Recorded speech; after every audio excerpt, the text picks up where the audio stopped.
Chapitre 2.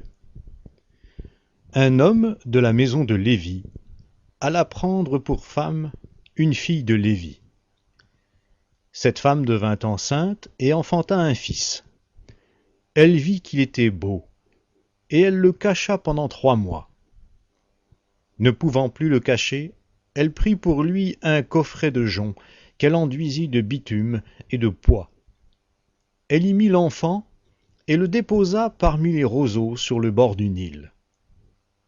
La sœur de l'enfant se tint à quelque distance pour savoir ce qui lui arriverait. La fille du Pharaon descendit vers le Nil pour se baigner, et ses compagnes se promenèrent au bord du Nil. Elle aperçut le coffret au milieu des roseaux et envoya sa servante pour le prendre. Elle l'ouvrit et vit l'enfant. C'était un petit garçon qui pleurait. Elle en eut pitié et dit : « C'est un des enfants des Hébreux. » Alors la sœur de l'enfant dit à la fille du Pharaon : « Faut-il que j'aille t'appeler une nourrice parmi les femmes des Hébreux afin d'allaiter cet enfant pour ton compte ? » « Va, lui répondit la fille du Pharaon. La jeune fille alla donc appeler la mère de l'enfant. La fille du Pharaon lui dit : « Emporte cet enfant et allaite-le. Je te donnerai ton salaire. » La femme prit l'enfant et l'allaita. Quand l'enfant eut grandi, elle l'amena à la fille du Pharaon, et celle-ci le prit pour fils. Elle lui donna le nom de Moïse, car, dit-elle, je l'ai retiré des eaux.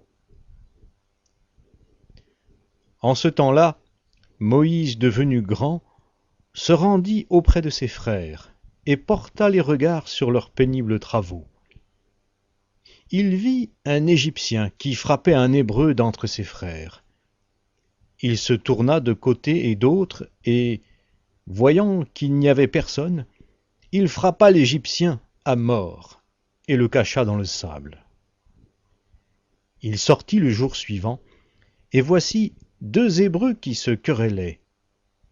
Il dit à celui qui avait tort : « Pourquoi frappes-tu ton camarade ? » Il répondit : « Qui t'a établi chef et juge sur nous ? Parles-tu pour me tuer, comme tu as tué l'Égyptien ? » Moïse eut peur et se dit : « Sûrement l'affaire est connue. »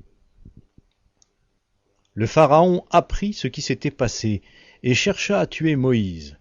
Mais Moïse prit la fuite loin du Pharaon et vint résider dans le pays de Madian. Il s'assit près d'un puits. Le sacrificateur de Madian avait 7 filles. Elles vinrent puiser de l'eau et remplir les auges pour faire boire le troupeau de leur père. Mais les bergers arrivèrent et les chassèrent.